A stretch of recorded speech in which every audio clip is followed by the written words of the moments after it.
Do you know what the name Catholic means? We call ourselves Catholic. It's a name that comes from very early on in the life of the church. The name Christian, now that might be much easier to understand what that means. It comes from Jesus Christ. But what about Catholic? Both of those words, Catholic and Christian, come from the Greek. And Catholic is the Greek word meaning universal. So the Catholic Church is the universal church. It's the one church into which God desires to gather all peoples, the one family into which persons of all backgrounds are invited to belong. You know, we live in a world that often divides people into groups, pitting one identity against another.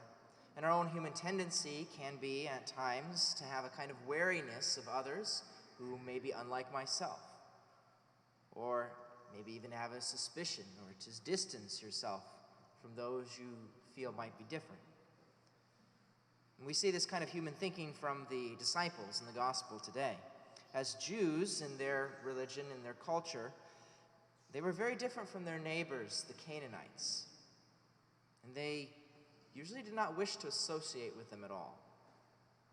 And thus, they wanted Jesus to send this Canaanite woman away. But this is a human attitude. It's not a Catholic one. It is not universal enough for God. In the Old Testament, God had set the Jews apart in certain ways as his chosen people. And it was to them that God first spoke through the prophets his plan of love, and then came to dwell among us in the fullness of time when God became man in Jesus Christ. But God didn't set the Jews apart from everybody else to exclude all other people from his love. No, God's plan from the very beginning was always to be universal, to be Catholic. So we hear in the first reading from Isaiah today about the inclusion of all the non-Jewish individuals into the people of God. He says, "My house shall be a house of prayer for all peoples."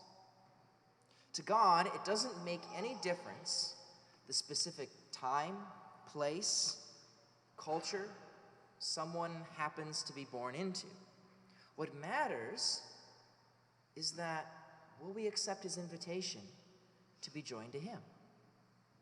So St. Paul in the second reading, he says he's writing this primarily to the Gentiles. And this term Gentiles referred to anybody who wasn't Jewish.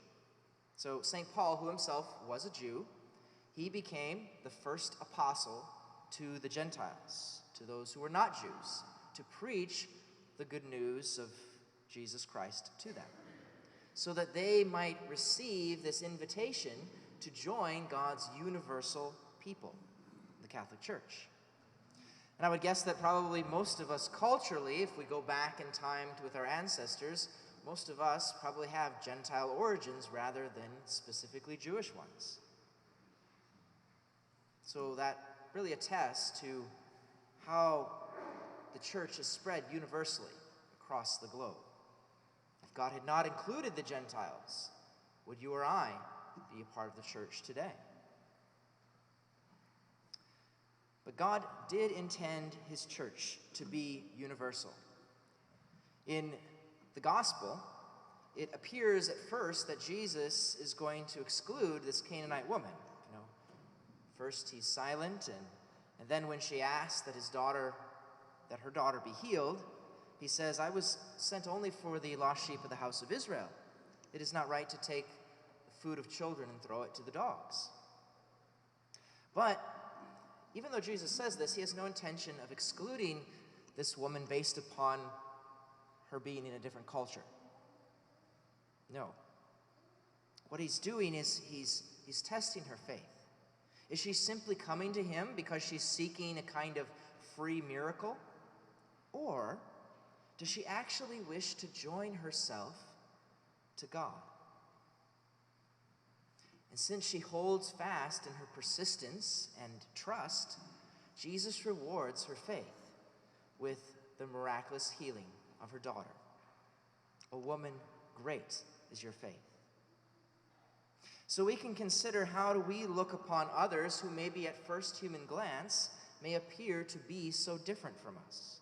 Do we allow differences in the way someone might think or look or talk to automatically exclude them? Because that is not the Catholic way. That is not the universal church. For example, when we see non-Catholic Christians, we understand them as our brothers and sisters in the faith, though at this time still separated in many ways from complete unity. Or if we look at the Jews today, we understand that the Jewish people to be our older brothers and sisters in the faith. And we ought to have a deep respect for them, because it was out of their faith that we have ours today.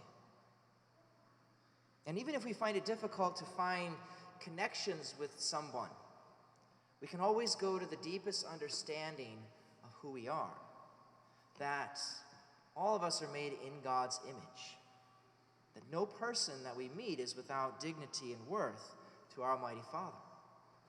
Every person that we meet is invited to become a member of God's family. So invite them. And that is how universal our thinking must be. That is what it means to be Catholic.